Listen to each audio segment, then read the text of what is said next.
Lubbock, Texas, August 25th, 1951. A handful of Texas Tech professors gather for what they call their Saturday night seminar, an informal backyard ritual at Dr. W.I. Robinson's Adobe home in Tech Terrace. They meet to discuss the highest intellectual pursuits. No talk of politics, religion, or women. Just big questions and iced tea. Some nights they go till sunrise talking about topics like undersea canyon formations. Tonight's topic, micrometeorites. The core crew is Robinson, professor of geology, Dr. A.G. Oberg, chair of chemical engineering, Dr. F.E. George, retired head of physics, and William Ducker, head of petroleum engineering. They talk meteorites and, by suggestion, watch the sky. Around 9:20 p.m., Ducker glances up. He sees something faint. He blinks, looks again, and stands. Good God, what is that? All four stare. A semicircle of 15 to 30 bluish-green lights races north to south. It traveled very, very rapidly, and so we were all rather dumbfounded, Ducker would say later. Then we began to discuss it in scientific detail, and no one had the presence of mind to make any meaningful observation except just look open-mouthed at it. We all agreed that we were remiss as scientists for having flunked our observation tests. It wasn't a meteor. Too dim. Aircraft? A formation? How high?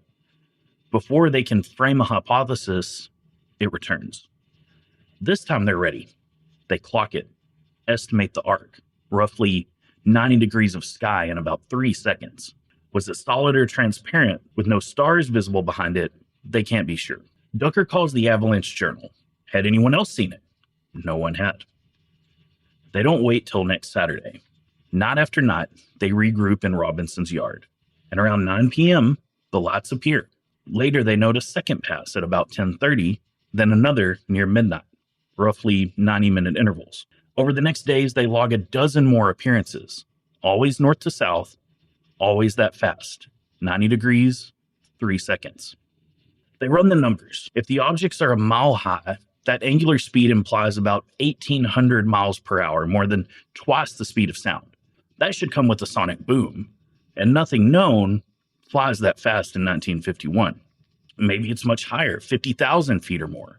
Now you're talking 18,000 miles per hour. Orbital velocities years before Sputnik. And that would mean the size of it was on the order of 10,000 feet.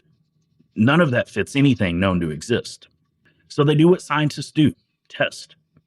They set up outside of town, 2 teams with stopwatches, elevation scopes, and 2-way radios, set up along the projected path to triangulate altitude. They see nothing. Back in Tech Terrace, Mrs. Robinson reports the lights over the neighborhood. In town, they're visible. Out in the county, they don't show. It might have ended there if not for that call to the AJ. A report from 4 Texas Tech professors about an unidentified flying object is certainly newsworthy. The next day, the paper publishes an article quoting Ducker. The Associated Press wire service transmits the story nationwide. UFO mania has come to Lubbock. And down in Lubbock, Texas, reports of lights that streaked across the sky on a clear, dark night, observed by Dr. W.I. Robinson, professor of geology, and 2 fellow professors from Texas Technological College. On 12 separate occasions between August and November 1951, these gentlemen saw flights of luminous objects. On the night of August 30th, Carl Hart, Jr., a student, made photographs of the lights. For 2 weeks after publication, dozens around town and in nearby communities as far away as La Mesa say they've seen the same thing. The professors interview some of them. A few don't match what they observed, but some do, precisely, down to time and position. Useful details are scarce, though. Unlike the scientists, laymen are poor observers. Except one. On August 31st, Texas Tech freshman and amateur photographer Carl Hart Jr. is in bed with the window open. He's heard the stories, but he hasn't seen the lights. Then he does. A V of bluish-green points appears from the north. It crosses his view and vanishes over the house. Knowing they sometimes return, he grabs his loaded Kodak 35, sets 1/10 of a second shutter speed at f-stop 3.5, and heads to the yard. Sure enough, the lights make another pass. He gets 2 frames. Minutes later, a third pass. He gets several more. They look faint to the eye. He isn't sure anything will come out. Either way, at first light, he takes the roll to a friend's photo lab. The developed negatives show the lights clearly, brighter on film than they even appeared to him. He calls the newspaper. Skeptical at first, the AJ eventually runs the photos. The wire services pick them up too. They will eventually appear in Life magazine. Wright-Patterson Air Force Base, Dayton, Ohio, late September 1951. Captain Edward J. Ruppelt is at his desk in the Air Technical Intelligence Center when the mail girl drops 3 envelopes onto his desk. Ruppelt, 28, already had a war behind him. He'd spent World War II as a targeting officer on bombers. Now he has a unique assignment. Since 1949, he's been the point man on Project Grudge, the Air Force's effort to investigate and tamp down public anxiety over an uptick in flying saucer reports. In the heat of the Cold War, the fear wasn't only what the objects were, it was what the stories could do. Moscow didn't need a spaceship to cause trouble if a rumor could incite mass hysteria. 2 years into the job, Ruppelt had seen and explained just about everything. He even popularized a tidy label, Unidentified Flying Object, UFO. He opens the first letter, a report from the 34th Air Defense at Kirtland Air Force Base in Albuquerque. It's dated August 25th, 1951. An employee of the Atomic Energy Commission's super-secret Sandia operation and his wife were on their back porch when a massive, totally silent aircraft glided over the house. Only seconds in view, but low enough to see, 800 to 1,000 feet, and estimated at 1.5 times the size of a B-36. A flying wing shape swept back like a V. Dark bands front to back. Along the trailing edge, 6 to 8 pairs of soft, bluish lights. Kirtland Air Force Base checks traffic. Nothing in the air where it should have been. A sketch is attached. The witness holds a Q top secret security clearance, not your typical crank. Ruppelt sets it down to follow up. Next envelope, Lubbock, Texas. Same date. It's a thicker packet with photographs. He thumbs to the prints first. Carl Hart's images ring a bell. The pattern of lights matches what he just read from Albuquerque. He reads the cover report. On the night of August 25th, 1951, about 9:20 p.m., this was just 20 minutes after the Albuquerque sighting, 4 college professors from Texas Technological College at Lubbock observed a formation of soft glowing bluish-green lights pass over their home. Several hours later, they saw a similar group, and in the next 2 weeks, they saw at least 10 more. On August 31st, an amateur photographer took 5 photos of the lights. Also on the 31st, 2 ladies saw a large aluminum-colored, pear-shaped object hovering near a road north of Lubbock. Ruppelt would write later, quote, "This report in itself was a good UFO report, but the similarity to the Albuquerque sighting, both in description and timing, was truly amazing," end quote. He almost overlooks the third letter. This one, much shorter, is a teletype from an Air Defense Command radar site in Washington State. Early morning, August 26th. This would have been just a few hours after the Lubbock sighting. 2 different radars paint a target at 13,000 feet, around 900 miles per hour, on a northwesterly heading, continuous for 6 minutes. An F-86 fighter jet is scrambled, but by the time it's at altitude, the target is gone. Ruppelt pulls a U.S. map from the drawer and draws a line from Lubbock to the radar station, northwest. He checks the Lubbock times again and does the math. A sighting in Lubbock at the logged hour and a radar track in Washington a short time later implies about 900 miles per hour. He later wrote, quote, "This was by far the best combination of UFO reports I'd ever read, and I'd read every one in the Air Force files," end quote. He rushes copies of the Lubbock photos to Kirtland Air Force Base with one instruction: show them to the Albuquerque couple without saying what they are. They wire back the next day. Quote, "Observers immediately said this is what they saw on the night of August 25th, end quote. Ruppelt books a flight. Destination, Lubbock.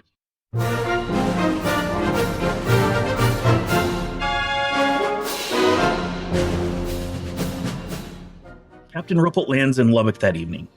The Reese Air Force Base intelligence officer drives him straight to meet the four professors. If a group had been handpicked to observe a UFO, Ruppelt writes, we couldn't have picked a more technically qualified group. They talk deep into the night. Ruppelt returns to Reese after midnight. He tosses and turns, trying to figure out what they could have seen. Next morning, he's at Carl Hart Jr.'s home. They stand where Hart stood and reenact the night's events. Hart traces the path and estimates the lights crossed 120 degrees of sky in 4 seconds. That's the same angular speed the professors recorded. With the Reese intel officers list in hand, Ruppelt starts knocking on other doors. Most witnesses describe the same thing: bluish lights moving north to south. 2 airport tower operators say they've seen them too. Not every story helps. One woman describes it as a flying Venetian blind, another a double boiler. Almost none saw anything before the professor's account hit the paper. In La Mesa, an 80-year-old man and his wife report 2 or 3 bluish lights overhead. Then a third pass where one of the lights made a sound.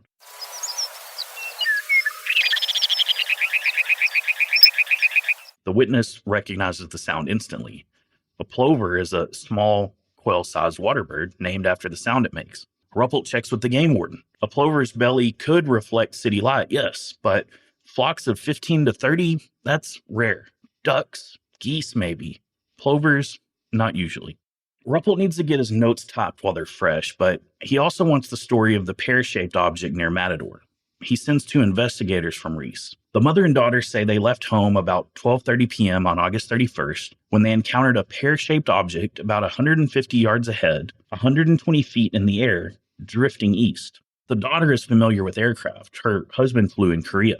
She guesses it was about the length of a B-29 fuselage, but no sound, no exhaust. She did say a porthole was visible. After a few seconds, it shot up in a tight, spiraling climb and was gone. The investigators initially suspected it was a balloon, but they checked the weather. Drifting east would have been into the wind that day. No one has any idea how to square that. Finished with his interviews, Ruppelt heads home. While waiting for his flight in the Lubbock airport, connection to Dallas, then on to Dayton, he bats the numbers around again. August 25th, the flying wing was seen in Albuquerque. Lights in Lubbock 15 minutes later, last seen in Lubbock at 11:20 p.m. Central, then radar in Washington just after midnight Pacific. In 1951, nothing outside of Chuck Yeager's experimental X-1 plane flies this fast. One thing nags him, though. Except for Hart's photos, no Lubbock witness reports seeing a V-shape. The first backyard sighting was a semicircle. Later passes were just a group of lights. Is he just forcing a connection here because he read the 3 reports back to back? Maybe there's no connection at all. He boards the plane. The man in the Stetson beside him is a retired Lubbock rancher. The rancher notices Ruppelt reading an article in the paper about meteors. There'd been a spectacular one the night before. That, of course, segues into the Lubbock Lights. Has he heard about them? Ruppelt says that he's read a few things about it, hoping to end the conversation there, but the man doesn't give up, and he politely goes along. Finally, the rancher pauses. The tone of his voice shifts. Ruppelt wrote, quote, I'd heard this transition many times. He was going to tell about the UFO he had seen. I was wrong. What he said knocked me out of my boredom. End quote. The rancher tells him that the same night as the professor's first sighting, his wife had seen something. They hadn't told anyone in Lubbock either, because they didn't want to be seen as crazy. But sure, he'd tell this stranger.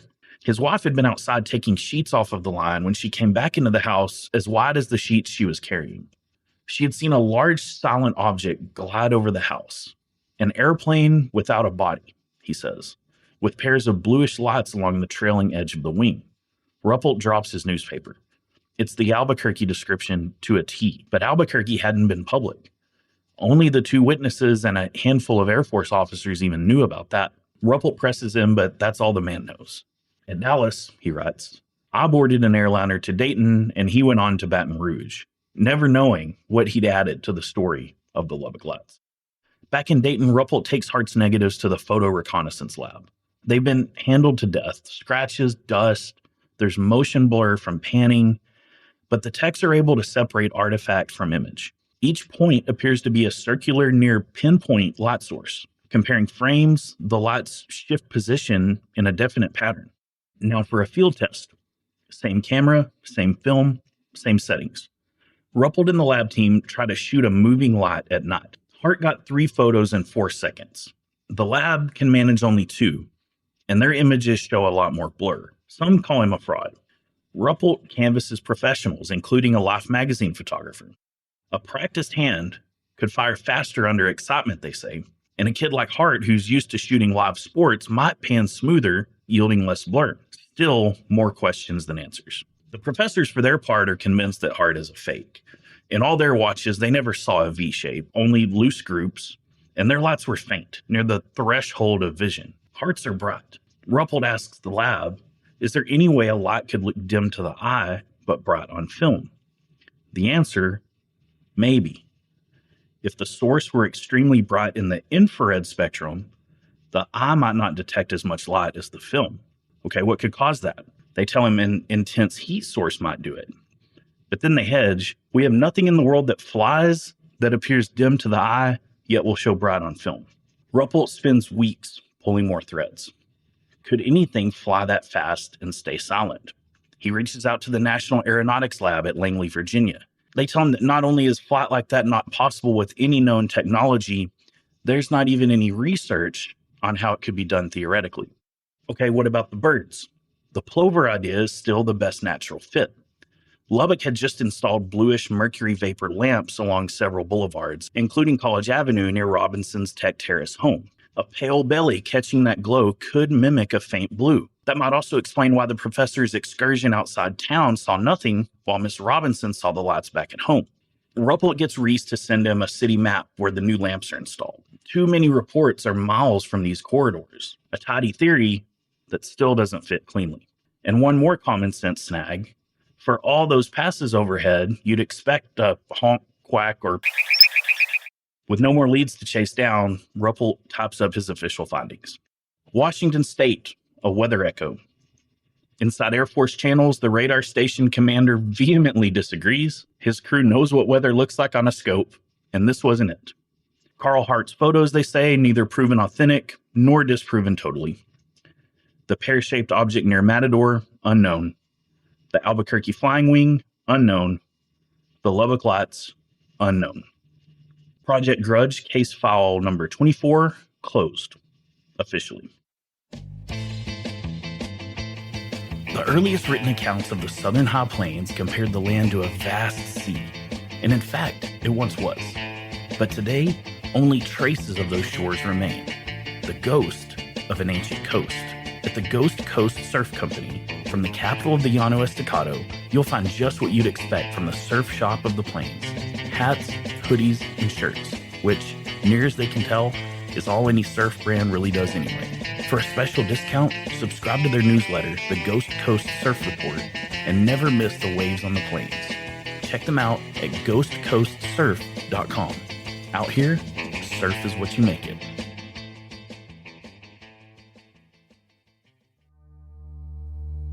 November 2nd, 1957, 10:50 p.m., near Levelland, Texas. It's overcast, a little mist in the air. Pedro Saucedo and his buddy Joe Salas are rolling west on Highway 116, now 114. Pedro, 30, is a Korean War vet.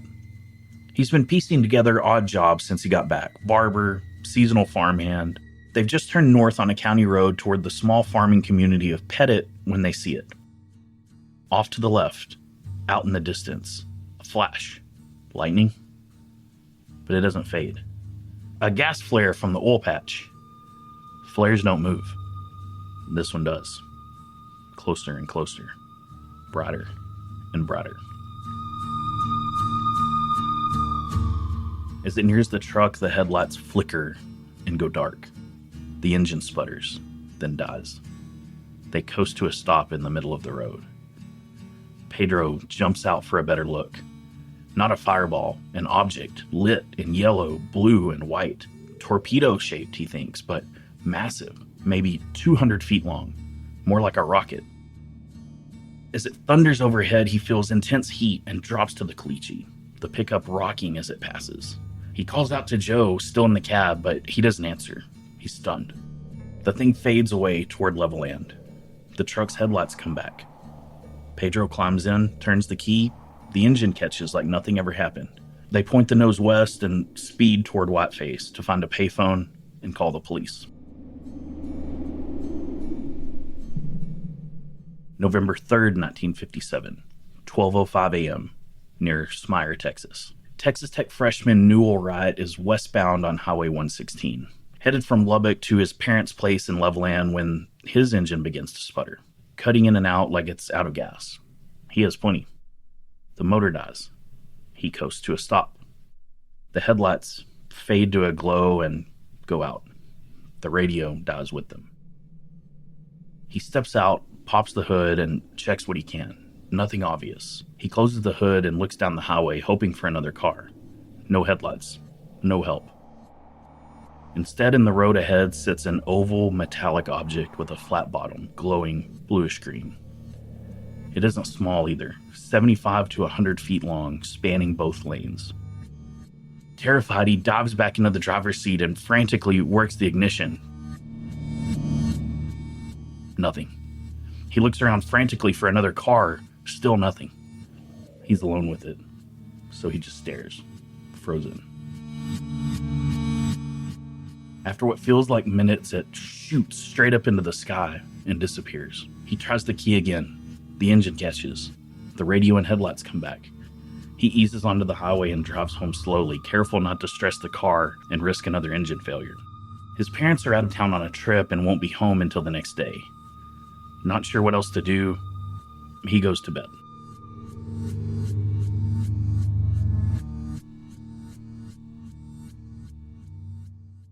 "11:15 p.m., Levelland Police Station.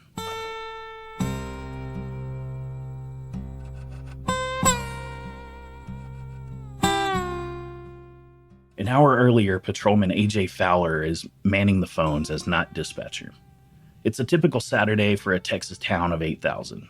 High school kids racing the drag, a suspicious person in a downtown alley, a domestic dispute on the west side. One crank call, a drunken whiteface claiming a flying torpedo pulled him over. Hockley County is dry, but the bootleggers from down south keep it plenty wet. Fowler logs each call, sips his coffee, and listens to the radio. A noise complaint on the north side. He dispatches a car. "Someone flipped picnic tables at the city park. Unit, roll through there after you break up the party. Over." 12:05 a.m. The phone rings again. A frantic Jim Wheeler says he was east of town on the Lubbock Highway, 116, about 4 miles out, when he came upon a brilliant egg-shaped object, roughly 200 feet long, sitting in the roadway. As he closed in on it, his engine died, and his lights went out. He got out to get a better look, and when he did, it lifted into the sky. Around 200 feet up, it disappeared, and his truck started again. Another drunk? Maybe the first guy's buddy. Fowler hangs up and logs it. 10 minutes later, another call. Jose Alvarez reports a bright object circling a cotton field about 10 miles north of town near Whitharrell. When he got close, his engine and headlights failed. After a short while, the lights went out on the object and it disappeared. His car came back to life. "What's going on?" Fowler mutters under his breath. 12:25 a.m., a fourth call. Frank Williams, also near Whitharrell, about a mile up the road from Alvarez. He's on his way home to Kermit when he encountered an egg-shaped object with pulsating lights sitting in the middle of the road. As he approached, you guessed it, his engine and headlights died. Like Wheeler's report, it finally rises, and around 200 feet up, the lights go out, and his truck works again. Now Fowler's suspicious. A string of pranks or something real? Either way, they've got to run it down. The locations are all outside the city, so he radios Highway Patrol, who sends 2 officers out of Littlefield, and he wakes up Sheriff Weir Clem. Clem and a deputy head out too. 1:15 a.m. Another caller, James Long, a truck driver from Waco. He says he was on Oklahoma Flat Road, northwest of town, when he saw a brilliant egg-shaped object glowing like a neon sign. Again, engine and lights failed. He stepped out, and the thing shot up with a roar and streaked away. Fowler radios the new location to the patrolman and to Sheriff Clem. 1:30 a.m. Clem and his deputy driving that same road see a football-shaped light lit like a red sunset. They estimate 50 yards wide and 350 to 400 feet long. It turns the highway bright as day, about 300 yards ahead of their car, but the engine doesn't falter. The two highway patrolmen, several miles behind the sheriff on Oklahoma Flat, report a flash crossing the highway about a mile in front of them at roughly the same time. By now, Hockley County's first responders are out in force. Constable Lloyd Ballin sees the object from a distance near Anton, about 15 miles northeast of Levelland, far enough away that his engine never hiccups. At 1:45 a.m., even the fire marshal, Ray Jones, catches it. On Oklahoma Flat, he sees a streak of light to the north. His engine sputters, but doesn't die. Jones will be the last county sighting of the night. At some point in the early morning, Sheriff Clem returns to the station to take stock. In under 3 hours, 15 calls have come in from around the county. Fowler clocks out at 5:30 a.m. and goes home to try to sleep. By Sunday morning, the story is everywhere. The radio station airs it. The Levelland Daily Sun and the Lubbock Avalanche Journal send reporters to the station to talk to Clem. Press calls start hitting Fowler's home. Around noon, he gives up on sleep and heads back to the office. Around 1:30 p.m., Newell Wright, a 19-year-old Texas Tech freshman, shows up to file his report. He was westbound toward Levelland on 116 just after midnight when the object stopped his car. He went home and told no one, worried about being ridiculed. When his parents returned from their trip, having heard radio reports driving back from Hobbs, they convinced him to come in. He also gives an interview to the Daily Sun. Pedro Saucedo is called back in that afternoon for a full statement since Fowler had brushed off his first call as a hoax. He speaks to the Avalanche Journal. That afternoon, another stranger appears, Ronald Martin, an out-of-town trucker who overnighted at a local hotel. He says that around 12:45 a.m., driving in from the west on 116, he saw an orange ball of fire about a mile ahead. He pulled over and watched it fly over and settle in the highway about a quarter mile away, changing color from orange to blue-green. His engine conked out and his headlights died. After a few minutes, it rose, turning from blue to orange again, and ascended out of sight. His truck restarted. He, too, is interviewed by the AJ before leaving town. For Sheriff Clem, the rest are dead ends. Joe Salas, Saucedo's passenger, never files a statement. Jose Alvarez and Jim Wheeler, the second and third callers, are never located. Frank Williams, the fourth, presumably continued on to Kermit. Clem calls the Winkler County Sheriff to get a statement. They've never heard of Williams, but promised to check. The Winkler Sheriff reportedly turned Kermit upside down, even issuing an appeal on local radio, but Williams never turns up. The fifth caller, James Long from Waco, isn't found either. On Monday, November 4th, the Avalanche Journal headline reads, "Levelland Flaming Thing Brings World Knocking on City's Door." Reese Air Force Base, halfway between Lubbock and Levelland, reports no aircraft in the air that night and nothing on radar. The wires carry the story coast to coast. Folks in Levelland, Texas are worried about strange objects in their neighborhood. Sheriff Weir Clem says he has received several reports of a strange egg-shaped object about 200 feet long landing on farms and highways last night in the vicinity of Levelland. Sheriff Clem says he even himself got a glimpse of the thing, which somehow turned off lights and auto engines when it came near. The sheriff says that lights and engines worked fine again after the thing went away. This is Bob Pierpoint in Washington. Front pages pair Levelland with another headline: the Soviet launch of Sputnik 2 carrying a dog into orbit, an event that, unknown to anyone in Hockley County at the time, occurred just hours before the sightings. Levelland had had its night. The calls finally stop, but the questions don't.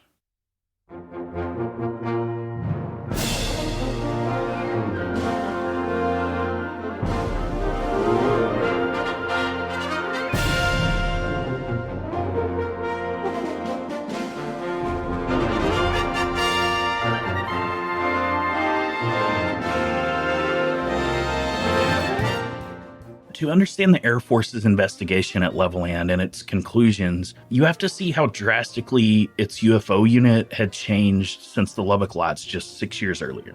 In 1952, Air Force brass grew dissatisfied with Project Grudge. They shut it down and stood up a higher profile, better funded successor inside ATIC, Project Blue Book. The aim was to make a more concerted push to get to the bottom of credible sightings. Captain Edward Ruppelt was again put in charge. He streamlined data collection with standardized forms so that reports could be taken, compared, and analyzed scientifically, no matter the source. For a time, the project thrived.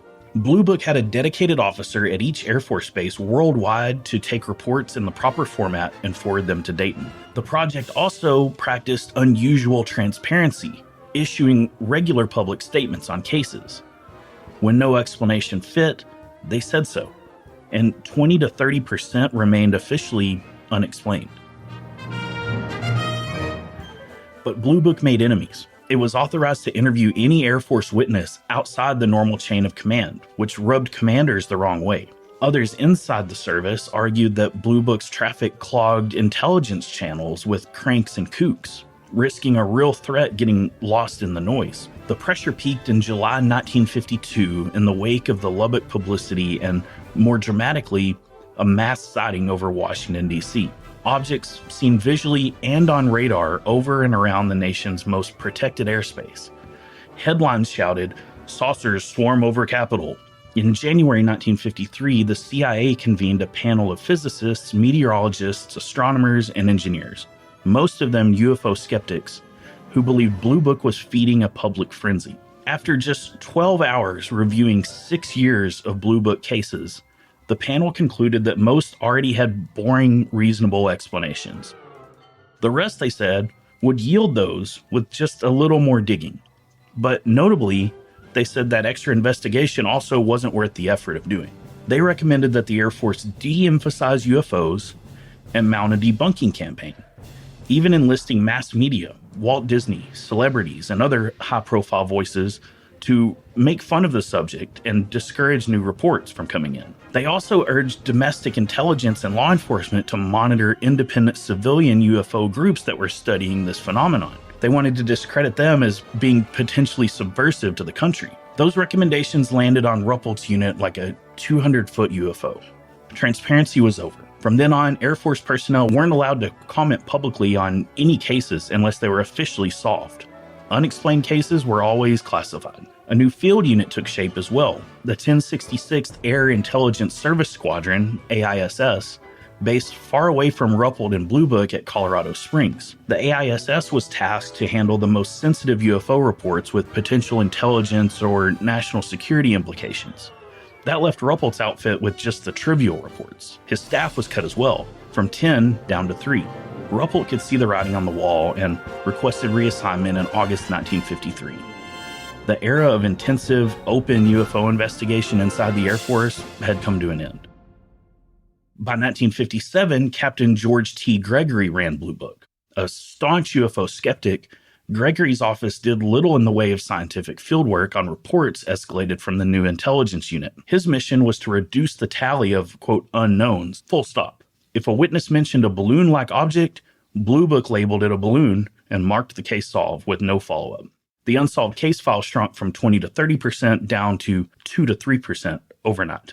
So where the Lubbock Lights had been investigated by Ruppelt himself, who spent days on the ground chasing leads, interviewing witnesses across the area, staging reenactments, and soliciting expert opinions from government labs, the Levelland investigation would look nothing like that at all. Unbeknownst to law enforcement as they chased glowing eggs around Hockley County, they had an eavesdropper that night, the U.S. Air Force. The Provost Marshal's office at Reese Air Force Base, what today would be the Security Forces Squadron, had been monitoring police radio traffic from the very beginning. Around 11 p.m. on November 2nd, Provost Marshal Major Daniel Kester received a report that an airplane had crashed and was burning near Levelland. By riding the law enforcement airwaves, Reese quickly learned that it wasn't a crash at all, but a series of UFO reports. On Sunday morning, November 3rd, Kester and a counterintelligence officer drove to Levelland to learn what the police had and what they knew about the witnesses. They also visited one or more of the reported sighting locations. Per protocol, they relayed everything to the 1066th Air Intelligence Service Squadron in Colorado. The next day, Monday, November 4th, Staff Sergeant Norman Barth from the AISS arrived at Reese. It bears noting, where the Lubbock Lights had Captain Ruppelt himself, Levelland drew a staff sergeant, roughly 7 pay grades lower. Nothing against NCOs, but I think it's a meaningful contrast to point out. Whatever Barth did on Monday isn't recorded. Presumably he was briefed by Major Kester, but on Tuesday around lunchtime he appeared at the sheriff's office in Levelland and interviewed Sheriff Weir Clem, Pedro Saucedo, and Newell Wright. Their accounts generally matched what had been reported to Patrolman Fowler and to the newspapers. As noted earlier, Saucedo was the only one of the original callers who could be located the next day. Then Newell Wright, who hadn't called at all, came in. Finally, Ronald Martin appeared with a similar story. After giving a statement to Clem and the Avalanche Journal, and even posing for a photo, Martin could never be located by Barth, despite supposedly living in Levelland. Barth's report was openly snide. He said Martin was, quote, a prime source who apparently gave his story to the press rather than phone us, as is often the case of people not wanting us to check their story, end quote. But Barth only spent about 3 hours in Levelland, a fact that Sheriff Clem would pointedly note later. No interview with Fowler, who took all the calls, even appears in his report. According to Clem, Barth just said, well, I'm gone, and left. None of the witnesses heard from him again. After the Levelland stop, Barth drove to Littlefield to interview Lee Ray Hargrove, one of the highway patrolmen who had seen the object in the distance. There was also a witness the sheriff never knew about, Technical Sergeant Harold D. Wright of Reese Air Force Base. He reported that at 11:35 p.m. on November 2nd, about 2 miles south of Shallowater, roughly 20 miles northeast of Levelland, he and his wife saw a 3-second white-orange flash in the direction of Levelland. Their headlights and radio cut out for the same 3 seconds, but the engine didn't. Assuming it was ordinary lightning, they drove on. He reported it to Air Force Security the next day after hearing radio coverage about Levelland. Barth took his statement as well. The last person Barth interviewed was J.B. Cogburn of Whiteface, who saw an object 2 days after the main wave. Cogburn described something about the size of a basketball at arm's length, attached by a hose or cable to a stationary object on the ground. This was almost certainly a weather balloon. No engine failure, no electrical effects, something any reasonable person would chalk up as unrelated. These were all the witness interviews Barth conducted before returning to Colorado. On November 18th, the formal AISS report was filed, authored not even by Barth, but by his commander, Lieutenant Colonel William Brunson, who had not visited Levelland and had not interviewed anyone himself. His conclusions: number 1, Pedro Saucedo was unreliable, and his report was a figment of his imagination. Number 2, Sheriff Clem, Patrolman Hargrove, and Sergeant Wright had only seen a light or a flash, attributed to ordinary lightning. Cogburn's sighting was rightly dismissed as a balloon. Only Newell Wright's case gave him pause. Brunson floated 4 possibilities: St. Elmo's fire or similar, ball lightning, more on that shortly, reflections on low clouds from oil-filled gas flares in the area, or some combination of the above. Brunson forwarded Wright's case to Captain George Gregory at Project Blue Book as unsolved.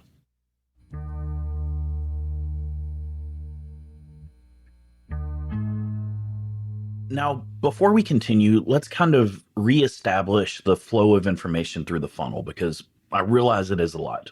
15 calls hit the Levelland switchboard over the night and early morning of November 2nd and 3rd. Of those, 9 callers gave names and descriptive statements that Patrolman Fowler logged. The next day, 2 additional witnesses, Newell Wright and Ronald Martin, came forward. One additional witness, Harold Wright, no relation to Newell, reported his sighting only to the Air Force. That yields 16 witnesses and 12 unique sightings reported in some form. Of those 12, 7 included vehicle failures.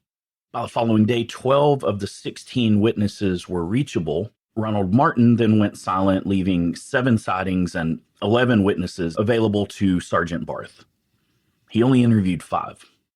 Despite over half of the original sightings involving vehicle failure, Barth spoke to only 2 of those, Saucedo and Newell Wright. Saucedo's report was then discounted outright, which left the Air Force treating the vehicle failure pattern as just a single case, Newell Wright's.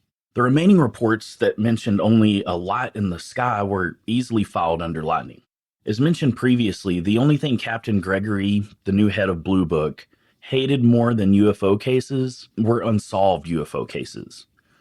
When Colonel Brunson's report reached his desk on November 18th, unsolved wasn't going to stand. Gregory quickly latched on to 2 words in the AISS report: ball lightning. Now, ball lightning is a very poorly understood phenomenon, even more so in 1957, when many scientists doubted it existed at all. In essence, it's a glowing spherical electrical phenomenon sometimes reported during thunderstorms. Extremely rare, fleeting, typically seconds long, and small, a few feet across at the largest. Reports outside thunderstorms are rarer still, and usually tied to some sort of an electrical trigger like a short in wiring. Some anecdotes link luminous effects to earthquakes, but even those are brief and small. By contrast, Levelland accounts spoke of 1 to 200 foot objects, color shifts, repeated back and forth travel over miles, and most critically, engine and headlight failures. None of that matched any established literature on ball lightning, then or now. It's not obvious either where the ball lightning idea first entered the file.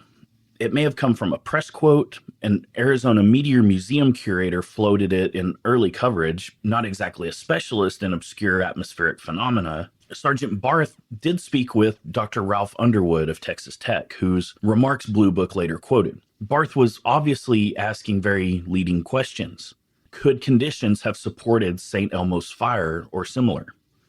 Underwood said possibly. Could gas flares reflect off a 400-foot cloud base? He said they could. Now, notably, St. Elmo's fire is a different phenomenon than ball lightning. It's a coronal glow on pointed, elevated conductors like ship masts, building spires, or wingtips during electrical storms. It requires some sort of an antenna, though, not just a bare roadway. And while Hockley County does have oil and gas activity, the wells and gas plants are west of Levelland, not east toward Lubbock, where Newell Wright stopped.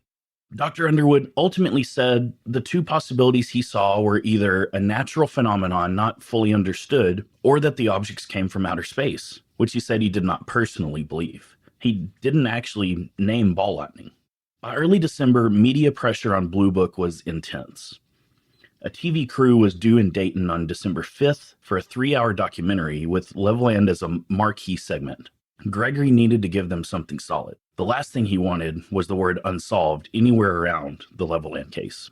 So he circulated a memo to Blue Book's Air Force and civilian scientific advisors asking them to either endorse the ball lightning hypothesis or state their objections to it. In his accompanying summary of the case, he hit only the elements that fit ball lightning. It left out the awkward parts, the size, road-centered landings, and the vertical shoot-ups. He asked two primary questions. Number one, if ball lightning could not explain all aspects, could ordinary lightning? What effects would normal lightning have on nearby electrical circuits? And number two, could oil vapor suspended in mist be ignited into a brilliant ball of light like the witnesses described? The replies soon came in. Advisor number one, name redacted, said a combination of normal lightning and moisture could explain the reports. He explicitly wrote, quote, in spite of occasional references to ball lightning in supposedly respectable publications, ball lightning is not sufficiently respectable scientifically to be used to explain any of these sightings, end quote. On Gregory's specific questions, no, lightning would not affect car engines inside a closed hood. It essentially serves as a Faraday cage, and that it was exceedingly unlikely that oil vapor in the air could ignite into a globe. J. Allen Hynek, an astrophysicist with the Smithsonian Astrophysical Observatory and the Air Force's longtime astronomical consultant, replied as well, noting that, quote, conditions were propitious for St. Elmo's fire or a ball lightning type electrical discharge, and we have the proper stage setting for the sightings reported, end quote.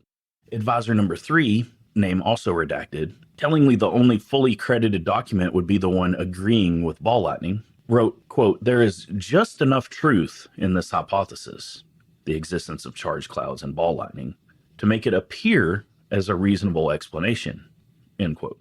Hardly a ringing endorsement.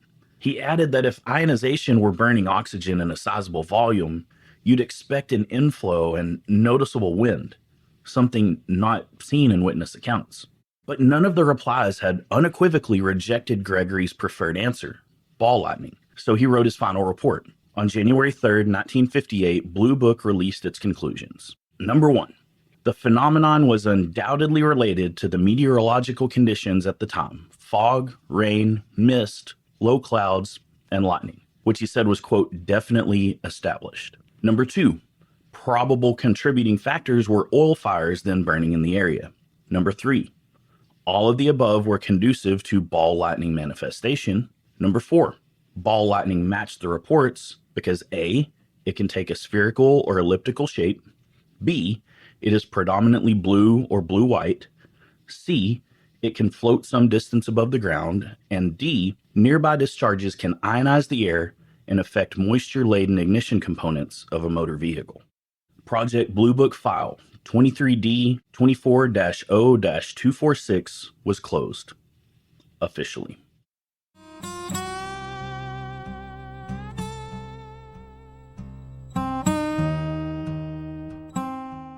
Now, Levelland should have been happy, right? They hadn't been visited by aliens. They had been witnesses to a rare atmospheric event during a lightning storm, something few in the world had ever seen. How lucky. But they weren't satisfied at all, especially Sheriff Weir Clem, who thought the weather explanation was preposterous. He reported clear skies with only, quote, thin, wispy clouds, and he pointed out that the moon was fully visible. Troy Morris, a reporter with the Levelland Daily Sun, who was out late that night chasing the reports, didn't encounter any mysterious object, but he did note that the sky was, quote, clear or nearly clear. Blue Book's ball lightning explanation hinged entirely on strong electrical storms being in the area. But was there lightning at all? For an incident that generated international headlines and a government investigation, nailing down the weather that night is surprisingly hard. According to the Air Force report, the Lubbock weather station, 32 miles east of Levelland, showed overcast and drizzle or light rain. The only witnesses in Air Force interviews who mentioned weather were Newell and Harold Wright, who reported light rain and mist, respectively. That tracks. Both were east of Levelland toward Lubbock. The climate data for Levelland itself showed less than a quarter inch of rain on November 2nd and only a trace on November 3rd, implying any rain had ended or was ending by the time the sightings began. Lubbock reported thunderstorms the morning of November 3rd, hours after the last Levelland sightings, but Levelland reported no thunderstorms at all. In 1967, atmospheric scientist Dr. James E. McDonald at the University of Arizona revisited the Levelland case to test the weather phenomena angle. He interviewed the editor of the Levelland Daily Sun, who told him emphatically that the early hours of November 3rd were clear or nearly clear. McDonald concluded that a cold front had passed earlier on November 2nd, conditions were not present for lightning, very little rain fell, and there were no storms at the time of the sightings. So how did Project Blue Book land somewhere else, claiming, quote, severe electrical storms in Levelland on November 2nd and 3rd? As noted earlier, Captain Gregory wrote in Blue Book's final report that lightning discharges were definitely established by, quote, numerous investigative reports. But the reports he leaned on were Clem's, Patrolman Hargrove's, and Sergeant Harold Wright's descriptions of a light or a flash in the clouds. It was Colonel Brunson at AISS, not the witnesses, who had dismissed these reports as lightning. Now the Air Force was using that to justify the lightning hypothesis. It was circular logic. Blue Book's conclusion also downsized the object to baseball or basketball size, never mentioning the 100-plus foot lengths reported by most witnesses. If you go into the Blue Book reports and read the interviews, only Newell Wright mentions baseball in his description, and he specifically said it was, quote, the size of a baseball at arm's length, which only helps if you know the distance to the object. I mean, the sun and the moon are fingernail-sized at arm's length. That really doesn't tell you anything. The lone basketball mention came from J.B. Cogburn, the guy who saw the unrelated weather balloon 2 days later. J. Allen Hynek, the civilian Blue Book advisor at the Smithsonian Astrophysical Observatory, had signed off on Gregory's ball lightning conclusion at the time, but he later had misgivings. In his 1972 book, The UFO Experience, Hynek wrote that when Gregory's urgent request reached him, he was working around the clock for the Air Force tracking Sputnik 2. Without time to properly evaluate the claims, he hastily concurred with Gregory's ball lightning evaluation on the assumption that an electrical storm was in progress. Years later, after reviewing the initial witness reports, Hynek acknowledged there was no electrical storm in Levelland at the time and added, quote, had I given it any thought whatever, I would have soon recognized the absence of any evidence that ball lightning can stop cars and put out headlights, end quote. Dr. McDonald, in his 1966 review, reached the same verdict. He systematically dismantled the ball lightning hypothesis, The weather setup. A large high-pressure air system over the area was, quote, completely antithetical to convective activity and lightning. The sizes reported, 1 to 200 feet, were far beyond known ball lightning. There was no evidence ball lightning could stall engines and kill headlights. He also pointed out that the wet ignition idea conflicted with the fact that the engines restarted immediately. That made no sense and was, quote, entirely inconsistent with the wet ignition idea, he said. McDonald did not definitively label Levelland extraterrestrial, but he argued the evidence pointed to a technological cause, not a natural one. The objects behaved as if under intelligent control. He left the status unknown and wrote that absent any evidence of domestic or foreign technology capable of what was reported, an extraterrestrial explanation was, quote, the least unsatisfactory conclusion. That's a very academic way of saying space aliens was the most likely explanation. Now, just for argument's sake, let's grant that lightning storms were in the area. And let's test Blue Book's premise. I asked my AI assistant to figure out these odds. The probability that any given storm might produce ball lightning, then the probability that that ball lightning is in the 99th percentile for size and the 99th percentile for duration, and then the probability that that extreme event would occur 7 times in different places across a 250 square mile area in a 3-hour window. The output filled my screen with zeros, on the order of 1 in 10 to the 70th power. That's the kind of number they haven't even named. For context, it's like one person winning every lottery on Earth every day for the next 100 million years. Obviously, this is AI back of the envelope, so take it with a grain of salt. But it makes the point. The odds that ball lightning explains Levelland are essentially zero. So what was it? There's a few possibilities, none very satisfying. If it was natural, it was something never observed before or since. So that leaves technological, but where did the technology come from? Extraterrestrial, something we could never prove here, or man-made? And if it was man-made, who made it? Now, I owe you an apology because I've held back one crucial piece of information so far. Would it surprise you to know that Hockley County wasn't the only place these same objects were seen that week? Not by a long shot.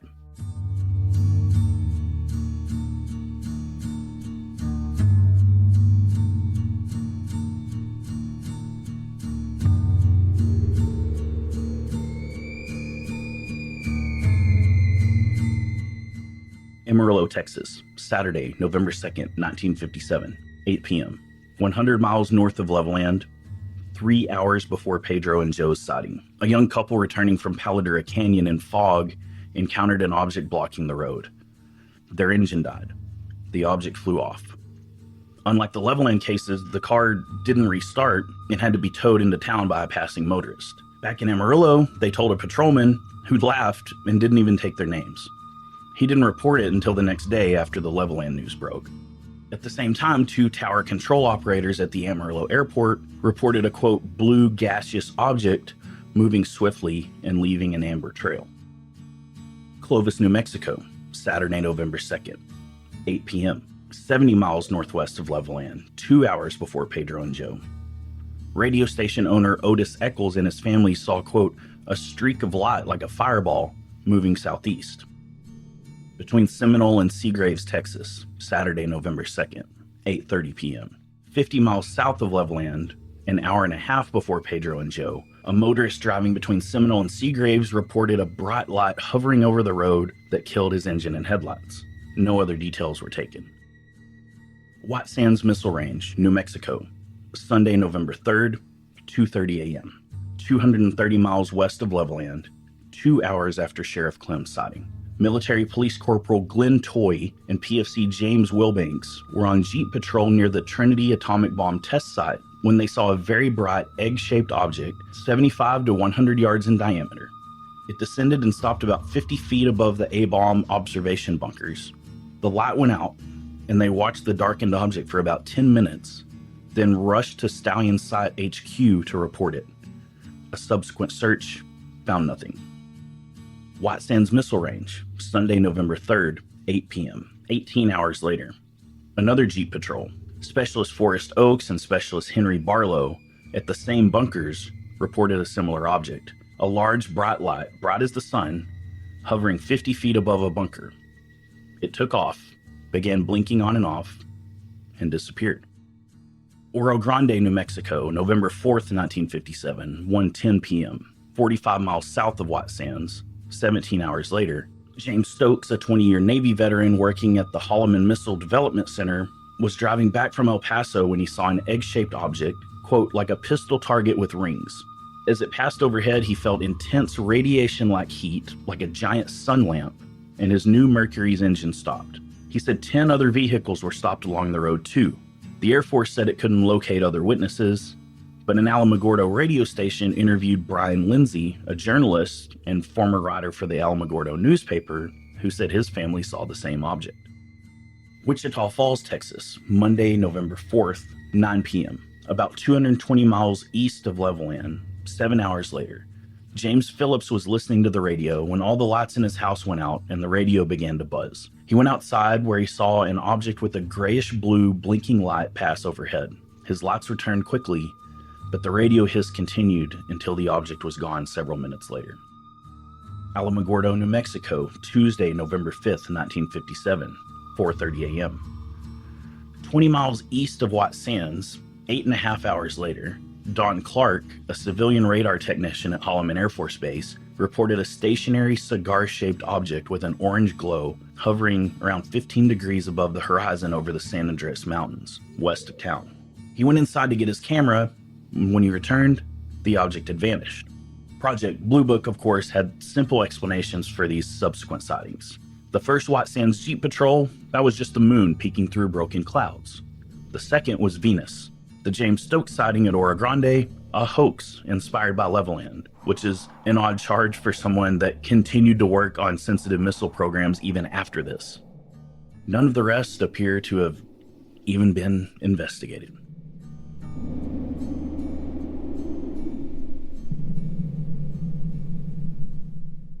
So here's where we leave it, at least for now.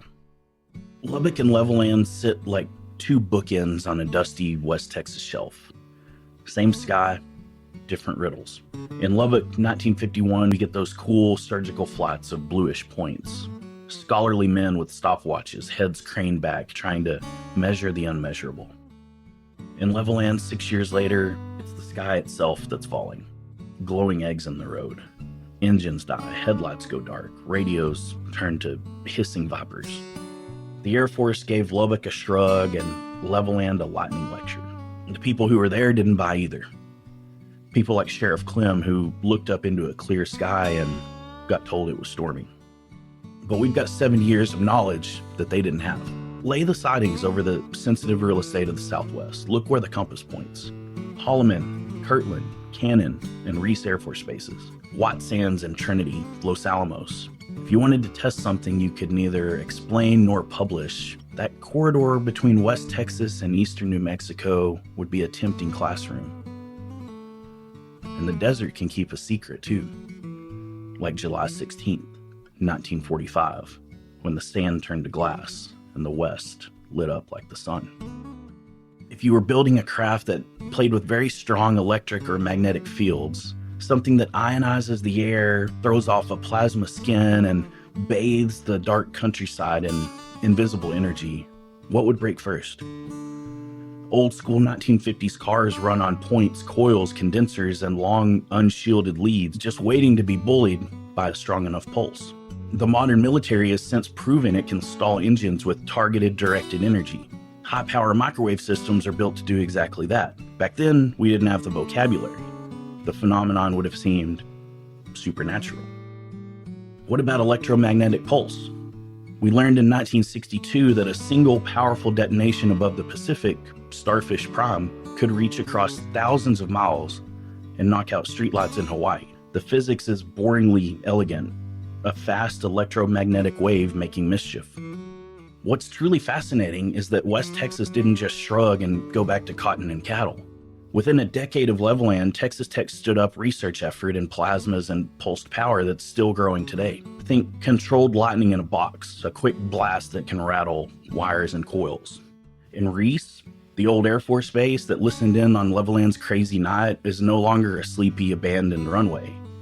It's now the Reese National Security Complex working on EMP testing and other pulsed power work. Different century, same charged dirt.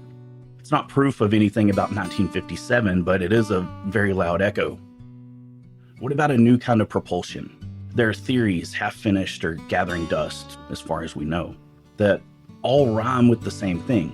Make your own weather around the craft. Think super fast air that blanks radios or charged air that makes sparks refuse to jump. If something carried its own bubble of electricity with it, your whole world would glitch long before you even knew what you were seeing. Or maybe, just maybe, it wasn't us at all. The fall of 1957 was loud in the heavens. Sputnik 1 was already beeping overhead. Sputnik 2 went up the very weekend Levelland lit up the phones. If you weren't from here, if you were just passing through, and you wanted to check in on the loud primates who'd learned to throw rocks into the sky, where might you visit? At the desert that once bloomed with radioactive fire? At places where we keep secrets and pretend we don't? Or maybe you'd just pause above a county road and simply watch the humans stop in their tracks. Here's what's left when the dust settles. Lubbock gives us photos and a cadre of witnesses who timed and triangulated what they saw like professionals instead of the country bumpkins that cliches would allow. Levelland gives us a repeating pattern: approach, failure, withdrawal, recovery. Not a flash and a thunderhead, a cause and an effect, intelligent intent. You can dismiss one witness, two, maybe three, but when the pattern draws its own map crisscrossing county roads, the burden shifts from prove it happened to prove it didn't. If you want comfort, the Air Force will sell you lightning. If you want closure, West Texas won't. So here's my Halloween benediction. The next time you're out late on 114 and the sky is low and featureless, kill the radio. Roll the window down. Let your engine breathe. If the sky lights up with something you can't quite explain, remember those nuts. Remember Lubbock. Remember Levelland. Remember that between mercury lamps and the missile ranges, there's a long list of questions, and that not knowing is sometimes the honest answer. Whatever it was, we looked at it, and it looked back. And every so often, out here, it still does.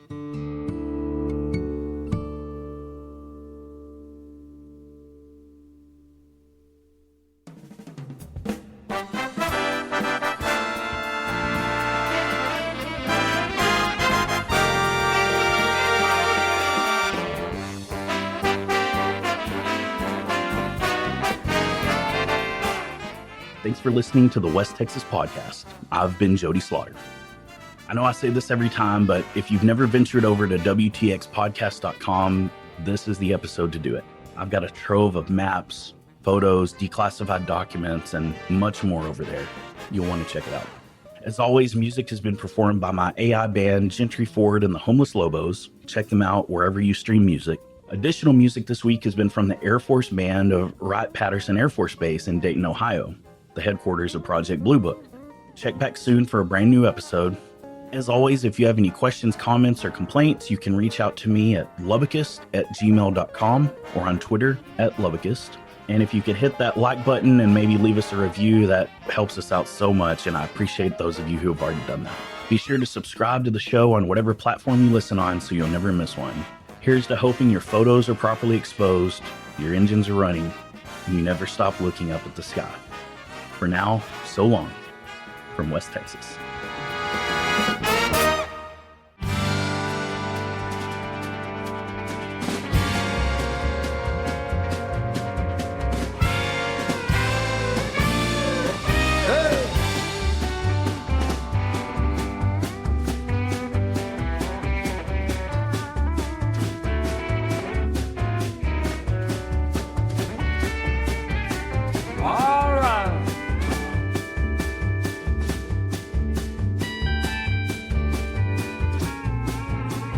Pedro and Joe on the road that night, Oh, buddy. driving west of the city limit sign. Oh, buddy. Saw a blue flash that cut through the dark, their engine died, left them parked with a rocket ship rising without a spark. Then up through the Texas sky she did embark. Oh, buddy. No one's gonna believe this, buddy. I thought we were gonna die. Now we're stuck and that's no lie. Who's gonna believe us, buddy?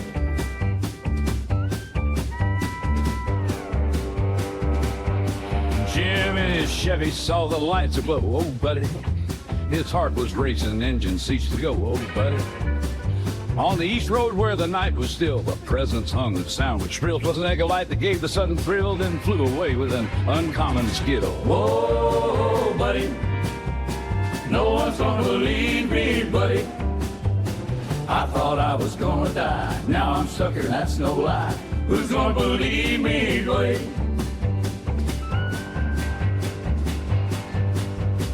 Frank and Ron on the midnight stretch, oh, buddy. Fear hit fast and made them retch, oh, buddy. Each in their cars, the engines failed. Not a single light was an eerie well. In the path ahead, a craft shiny and pale, a ghost in the night with an unearthly tale. Whoa, buddy. No one's gonna believe me, buddy. I thought I was gonna die. Now I'm stuck here and that's no lie. Who's gonna believe me, buddy?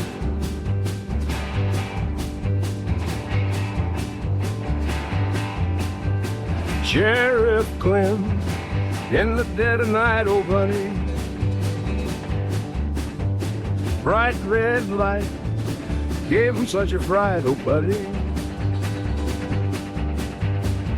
He saw it flying against the Texas sky. No rhyme or reason, no how or why. Hawk was breaking under watchful eye of a world above that we can't deny.